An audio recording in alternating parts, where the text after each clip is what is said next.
Pillar থেকে বের হয়ে গেছে পাথর, সেই পাথরে সামান্য চাপ দিলেই খসে পড়ছে। কোথাও কোথাও দেখা যাচ্ছে মরিচা পড়া রড।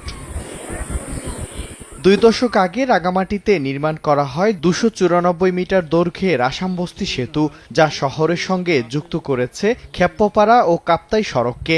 রাঙামাটি বিজ্ঞান ও প্রযুক্তি বিশ্ববিদ্যালয় ছাড়াও নয়াভিরাম আসামবস্তি সড়কের দৃশ্য উপভোগের জন্য হাজারো পর্যটক ও স্থানীয়রা চলাচল করে এই পথ দিয়ে। নাগরিক সমাজ বলছে, নির্মাণের সময় মানসম্পন্ন সামগ্রী ব্যবহার নিশ্চিত ও সঠিক মনিটরিং করা হলে এত অল্প সময়ে এমন অবস্থা হতো না। এত তাড়াতাড়ি কেন নষ্ট হলো, এই জিনিসগুলো যদি আমরা জানতে পারতাম, তারপরে মনে করতাম যে এটা কোন সংস্কার করা হোক। ঠিকঠাক করে ঠিকাদারের কাছ থেকে কাজটি ঠিকমতো বুঝে নিতেন, আজকে হয়তো এখন আবার সরকারি অর্থ অপচয় করে এটি সংস্কারের প্রয়োজন হতো বলে আমার। উপরের অংশটা ভেঙে ফেলতেছি, রড দিয়ে কেমিক্যাল ব্যবহার করিয়ে আবার নতুন করে ঢালাই করতেছি। ঝুঁকি কমাতে 1,80,00,000 টাকা ব্যয় রেট্রোফিটিং এর কাজ করা হচ্ছে, জানালেন উপজেলা প্রকৌশলী।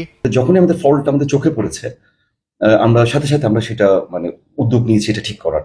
নির্মাণের সময় মান বজায় রেখে কাজ না করা ও জলবায়ু প্রভাবের কারণে সেতুটির এই অবস্থা বলে দায়সারা জবাব এলজিইডির। পার্মানেন্ট কেজিং দিতে হয়, সেটা দেওয়া হয়নি। এই বিভিন্ন কারণে বিভিন্ন ফ্যাক্টর জড়িত, আসলে একক কোনো কাউকে দোষারোপ করা যাবে না, বিভিন্ন ফ্যাক্টর জড়িত এর সাথে এটা দ্রুত নষ্ট হওয়ার।